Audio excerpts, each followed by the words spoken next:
Hey Mom, are we going to Grandpa's this year? Summer vacation is just around the corner. My son came over to me and asked with an excited face. Well, your dad can't get time off, so it'll be just you and me. But if that's okay, let's go together. With that, my son raised his hands and cheered happily.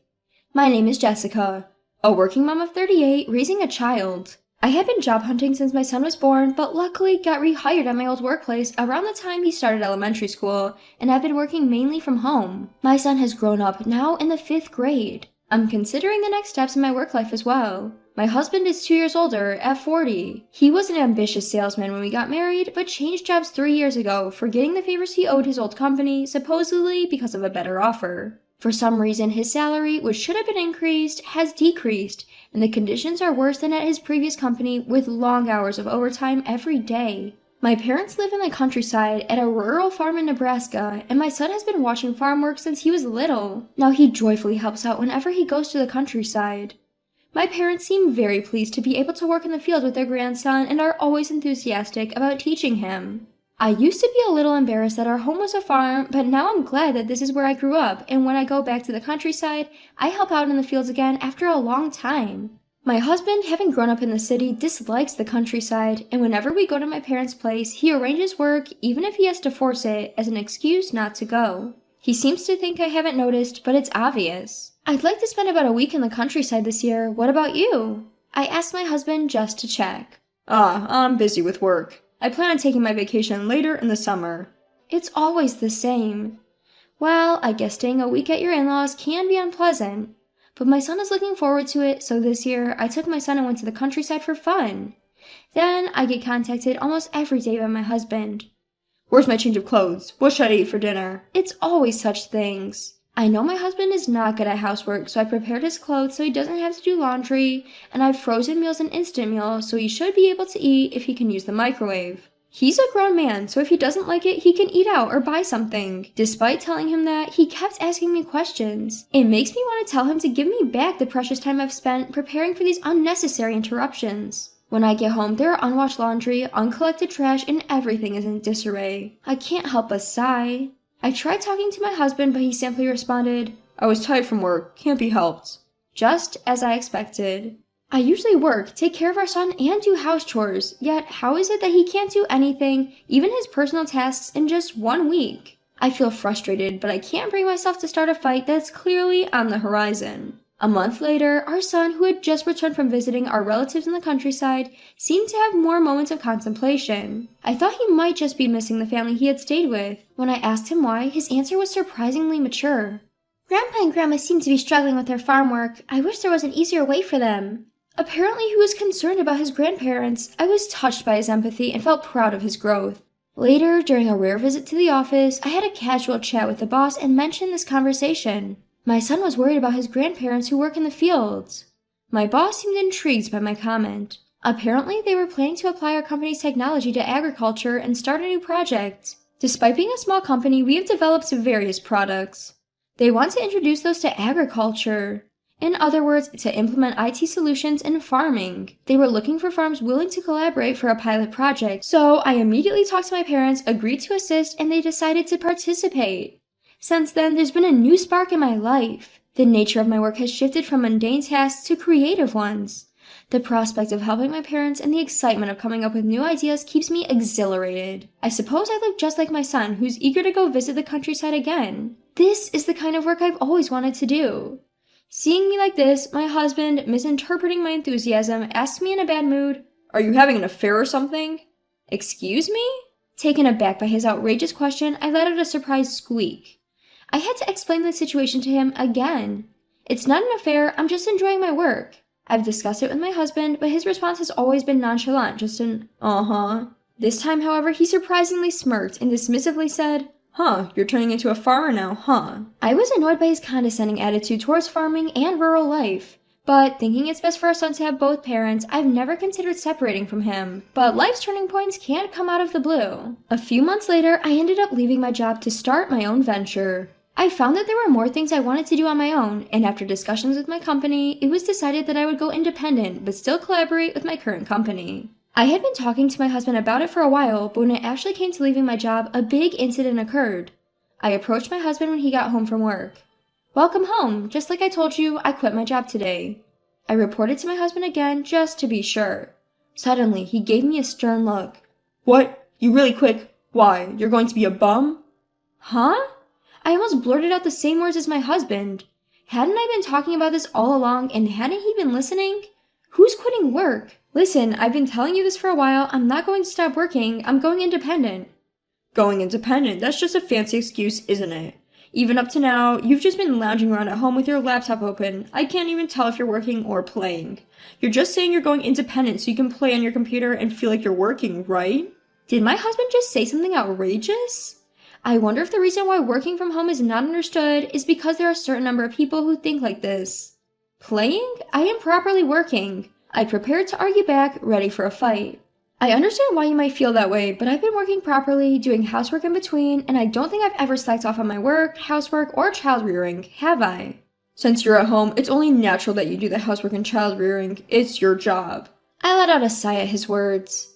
If that's the case, you should be earning a decent income. Your salary has been lower since you switched jobs, right? Right now, I'm the one earning more. If I were a stay-at-home wife, maybe that would be acceptable, but that's not the case, is it? In fact, I'm contributing more to our household income. But you're quitting, right? So you're a bum. My husband sighed and walked out of the living room. We can't even have a proper conversation so it doesn't even turn into a fight. I thought things would go back to normal the next day, but then my husband came back and stopped in front of the table. Wondering what was going on, my husband spoke. A wife who doesn't bring in money is useless. Write this down and let's get a divorce. From out of nowhere, my husband laid divorce papers on the table. For a moment, I was confused, but I accepted it out of anger at his actions. Really? Are you sure about this? With that, my husband gave a sly smile. Of course. I'm not obligated to support a housewife who doesn't work. Oh, I see. It's futile to say anything to this man. I can't do anything about it. But we have a son, so divorce isn't that simple. When I brought this up, my husband laughed it off. You take him with you. Raising kids is a mother's job, right? Besides, he doesn't look like me at all. Whose kid is he? I couldn't believe my ears. My husband has gradually stopped playing with our son and now hardly talks to him at all, but I never imagined he would say such a thing. How can you say that? He's your son through and through. You're just saying that because you want child support, right? Feeling insulted, I raised my voice. Well then, go ahead and get a DNA test or whatever, but you do realize what happens if he turns out to be your son, right? Yeah, I'll pay child support or whatever if you can prove it. Our son has been through a lot, but he would be transferring to a new school from the new academic year. We'll live in my parents' house and he'll go to school there. My work can be done anywhere, and actually this environment is more conducive to my research on IT and agriculture. Our son also seems to be enjoying helping out with farm work, and he listens intently, eyes shining whether he understands or not when I talk about my work. Before my son and I moved out, the results of the DNA test came back, affirming the father-son relationship between my husband and our son. If I talked to him based on this, he might reconsider the divorce. It would be better for our son to have both parents. That's what I thought as I was about to talk to my husband, but my son, noticing that something was different about me, said, "It's okay if Dad isn't around." Surprised, I asked my son why. Then, a shocking truth came to light. My son claimed that my husband was having an affair. Apparently, when he was playing with his friends after school, he saw my husband walking arm in arm with a young woman. It seems he's seen it several times. After he came back from our country home, my son seemed deep in thought. Turns out he had witnessed my husband's infidelity, but it seems he didn't want to break the news to me, fearing it would upset me. I can't say my husband hadn't been acting suspiciously. Since he's changed jobs, he's been coming home late and started bringing his cell phone even to the bathroom, but I just assumed it was normal behavior for a busy worker. I never even considered divorce, so I probably didn't entertain the idea that he might be cheating. Is it possible that the idea that he was persistently telling me that I was cheating on him was because he was cheating? When I thought that, I couldn't help but feel ashamed and consulted with my mom friends. To my surprise, she confessed to having seen my husband with a woman who looked like a mistress. Moreover, my friend had instinctively taken a photo of the scene with her phone and was contemplating whether to tell me. If he wanted to cheat, he could have done it somewhere less conspicuous. Probably thinking I'd be homebound because I work from home, my husband surprisingly had been going on local dates. While my husband was in the shower, I pretended to have something to do in the bathroom, checked his phone, and conveniently found messages from the woman he was allegedly seeing, and I saved the evidence. I also found discarded receipts in our room which indicated my husband's whereabouts. Gathering evidence of his infidelity wasn't as difficult as I thought. Through my lawyer, I'm demanding alimony and child support. I didn't think he would pay willingly, so I involved a lawyer. As expected, I received a call from my husband. To my surprise, my husband even showed up at my parents' house, which he despised visiting. What is this all about? When I answered the doorbell, my husband started shouting. Isn't it clear? The amount claimed for damages and child support. Oh, and the DNA test results too. You said you would pay child support if paternity was confirmed, right? So make sure you do. Also, you know what this is about, right? Compensation for infidelity. I was beyond anger and found myself laughing. My husband kept denying any infidelity. Of course I no longer bought his words. I snatched the envelope he was holding, took out its contents. These are the proofs of your infidelity, so that's the claim for damages. You get it, right? You kept saying that I was being unfaithful, but it seems that ideal only came up because you were the one cheating. Moreover, the woman you were cheating with isn't from your previous workplace. To make things worse, she's married and her husband is your colleague. You moved jobs not because you were headhunted like you bragged about, but probably because it got uncomfortable after the affair. I never thought you were cheating when you said you had overtime. While sighing, I stated the facts and my husband glared at me. This is a setup. Anyone could forge these photos. His stupidity left me too drained to argue. Well, you might think it's fabricated, but that is genuine. What? Why? Because I'm not so idle as to make fake pictures, and I'm the one who obtained this evidence. I grew frustrated as my husband kept insisting it was fake. Surely you must be worried about another alimony claim. I guess your current salary isn't as low as you made it out to be. The reason you couldn't contribute to our household expenses was because you were paying off the alimony from your affair, wasn't it?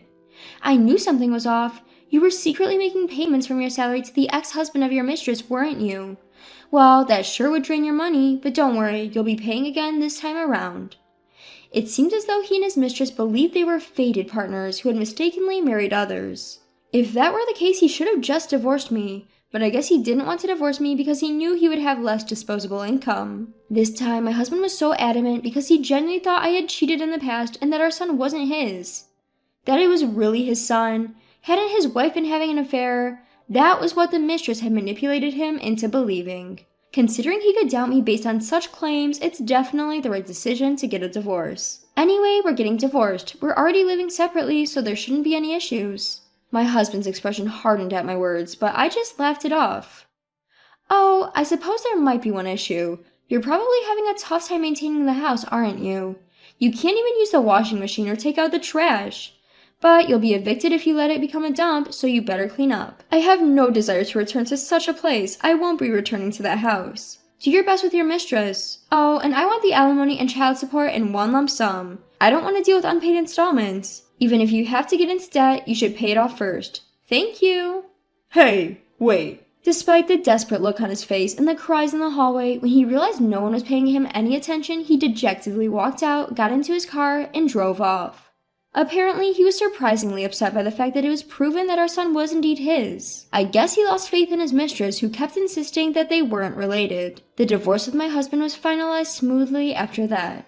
As promised, I received the alimony and child support in one lump sum. He couldn't afford it even after dipping into his savings, so he dutifully took out a loan. When I made a claim for damages against the mistress, a huge argument broke out between her and my ex-husband. She was outraged, yelling, "Why should I pay damages?" But it's only natural since she was the one who had an affair with a married man. They had to leave the apartment we lived in because they couldn't afford the rent. They've now moved to a rundown apartment, and the mistress seems unhappy about it, but they have nowhere else to go, so they're reluctantly living together. Meanwhile, I'm fully back on track with my work, and I'm enjoying every day. When I got a job related to IT, I never thought I would have a future like this, but it's like a dream that what I've studied is helping my family's agriculture. With the adoption of IT, the hours of work in the field have been reduced, and my parents are glad to say that it has lessened their physical burden significantly. My son has started middle school, and I was worried whether he'd fit in, but he's off to school today, bright and cheery.